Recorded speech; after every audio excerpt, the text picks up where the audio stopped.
Today, the topic that we will be discussing is about stinginess. Now, we all might be wondering why this topic in Lent.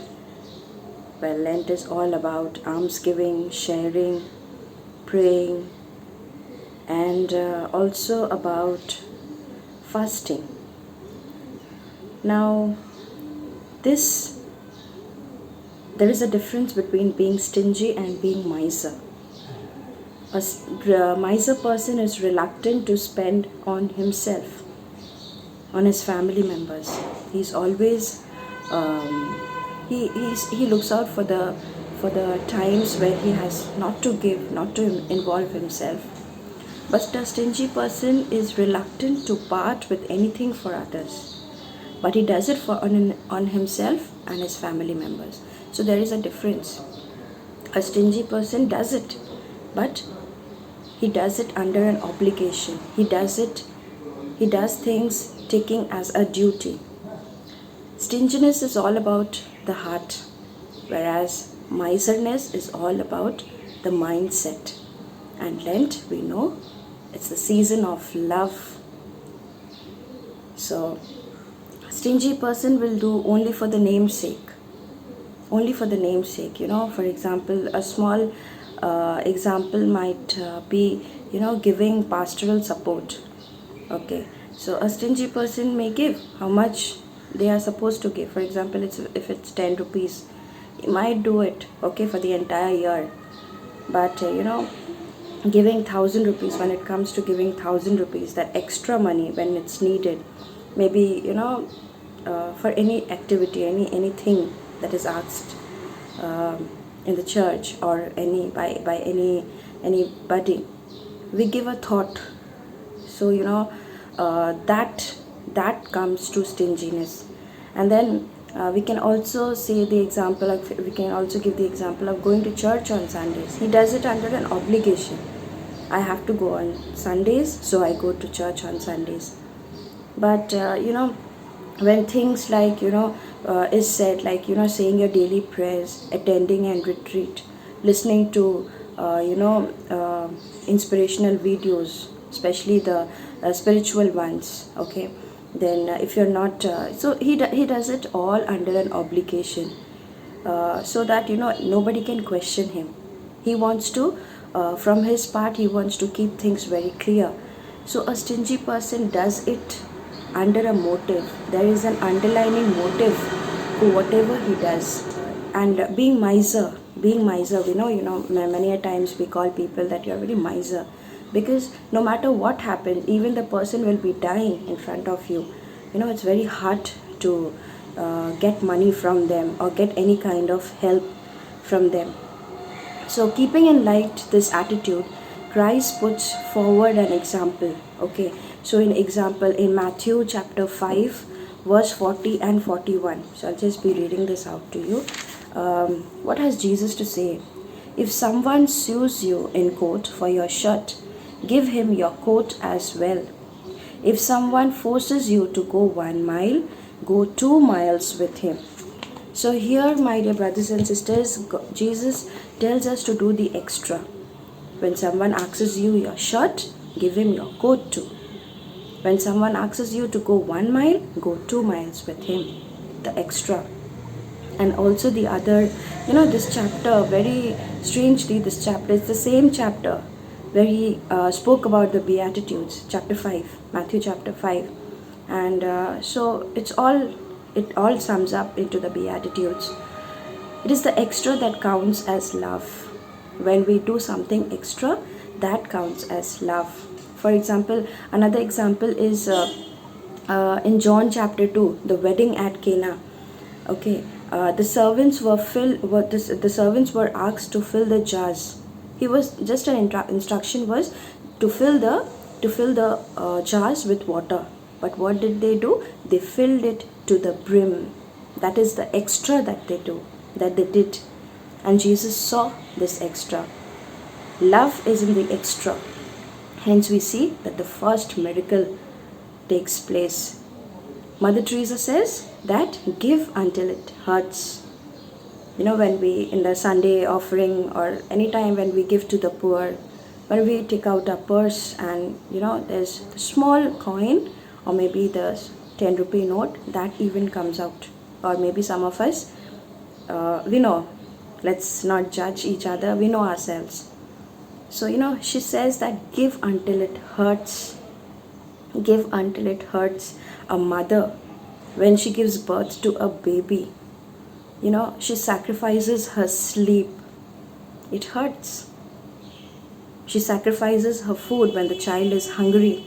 She feeds the child first when the child is not keeping well, the child needs medication or something like that. She wakes up at night. She spends night after nights not sleeping, taking care of the child. So that's sacrifice. That is something that she's giving. She's giving. Yes, she's giving, but it's hurting as well. She's sacrificing the pain. She's sacrificing the rest, the food that her body needs. So this is what love means, where we are called to do the extra, to give the extra. And so this is the reason, my dear brothers and sisters, that we are basically discussing about stinginess in Lent. It's not only about giving up. It's not only about, some of us gave up, I have given up, eating meat and fish and all non-veg things during this 40 days. Very good. Some of us fast during Fridays. Some of us, we do all sorts of good things during this Lent. But the thing is that we need to question is, what are we doing with these sacrifice things? What are we doing? We are so that you're piling up, so that at the end of these 40 days you can eat well. At the end of this 40 days, the people, those who have given up smoking, drinking, and their favorite things, they can enjoy at the end of the days. Is it so? No. It's a day-to-day process. We need to see that what are we doing in our daily lives with those sacrifice things. So that is what it calls us to do. That are we ready, willingly ready to give it for others? And it's not only at the end of the days. It is not only Holy Thursday and Maundy Thursday and Good Friday. We go and do the offerings and things like that. It's every day. Even when a small beggar or a poor person or someone needy comes to your place and asks you for help, it's very much wise to think about the future, but and not give up everything for that person, but at least give everything to that person. But at least we can lend a helping hand. We can give a thought. We can listen to the person's problem. We can help the person to to find solution. And still, if we cannot do anything, at least we can do something. At least we can pray for that person. And when it comes to fasting during this Lent, let me tell you another thing that many of us do is, we fast only when things are connected to us, about my health, about my family. Okay, so a stingy person fasts. Yes, he doesn't. We cannot say that he does not fast. He fasts. He fasts for himself. He fasts for his family members, for the people, or he prays only so that he can get, not so that he can get more and more. So he just prays for getting. So now this should be our attitude. We should check our attitude. Why do we pray? Why do we fast? Why do we, we celebrated the feast of Saint Joseph? Why do we say novenas after novena? The motive. Let's check our motives rather than others checking it out for us, rather than others pointing it out for us. Let us check our motives, and these daily talks, I believe that it's refining us daily. It's refining us, bringing more and more closer to Christ, so that with these small instances we can learn from in our lives. We can learn, when there is still time, we can just repent and come back to the Lord. And so goes the parable of the talents. in Matthew chapter 25, verse 15, 16, 17, and 18. He gave 5 talents of silver to one servant, 2 talents to another servant, and 1 talent to the third, according to their ability, and he went away. He who received 5 talents at once to do with business with the talents and gained another 5. So the first one who receives 5 talents, he puts into business, maybe a good business minded person. So he puts into business and he gained another 5. The one who received 2 talents did the same and gained another 2. So he also puts the money. But the one who received 1 talent dug a hole in the ground and hid his master's money. So what did he do? He hid his master's money. That means he was very much afraid, stingy, that what would happen if I put the money, if it goes on loss, if something happens and if I'm not able to pay back. So these things maybe were in his mind, and that's what kept him from not using the money. So sometimes this happens to us also. When we receive things, when we receive blessings, we like to keep it within ourselves, So let's not do that, okay? And let's share the blessing that we get from the Lord, so that it might be another blessing for someone who hears it. Let's testify. I just want to share a small personal thing with you all, that when I came after my marriage, when I came here to my house, to my home. So there was a lot of time where I really wanted a good time with my family, with my father, with my husband, and I wanted to cook good things for them, and I wanted to go here and there with my husband, and have lovely time with my family. But the thing is that the next the nearest Sunday, the following Sunday, every Sunday we have a Bible class, and something in my heart says that let's go for it. And then we, both of us, myself and my husband, and we went for the Bible class. So this is doing something about the extra.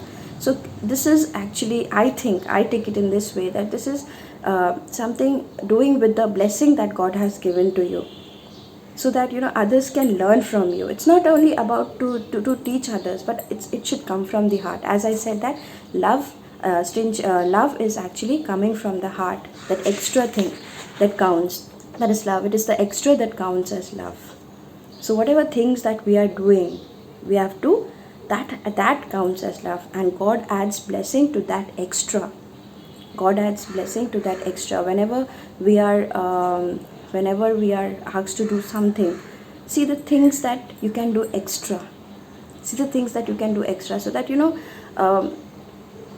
I just can't tell you, when the Lord blesses you, you will just have tears of joy in your eyes. You cannot just express thanking Him, telling Him, thank you, Lord, as it happened in my life, as it every day I'm thanking God.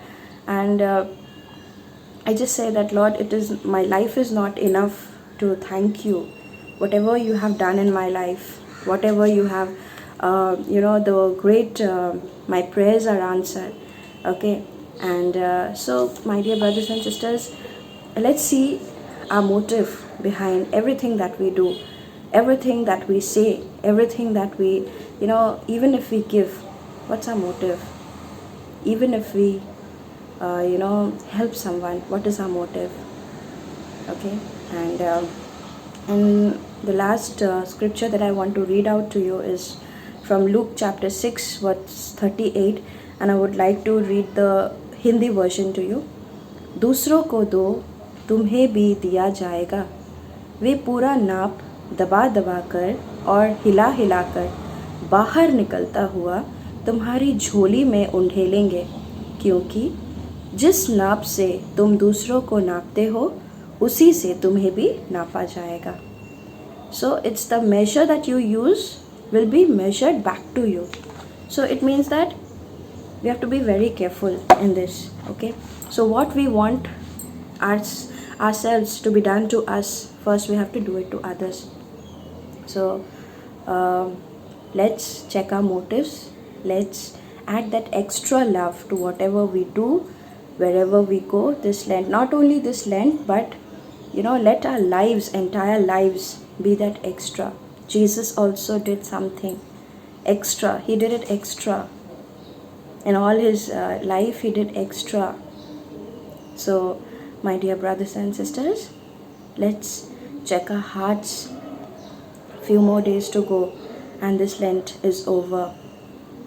So let's come out of our nests of thinking only about myself, only about my family, only about the benefits that I get, only about doing things so that people do not point fingers at me. That's not going to help. That's not actually what we are called for, and rather I would say that's not the kingdom of God. When we give something, and we don't expect that in return, that is something what Christ demands of us. He says that do to others as you want them to do for you. Praise the Lord. Come, let's pray. Heavenly Father, we thank you for giving us this wonderful day. And Lord, let your Holy Spirit convict us where and by what motive we are heading in our lives. Whatever we do, may we do it for your glory, Lord, and not for our praise, and not for something that can bring good name to us, but something for which we can do for your kingdom, Master. Mama Mary, intercede for us. Pray for us, Mama, so that we may be more like Jesus today. In Jesus' name we pray. Amen.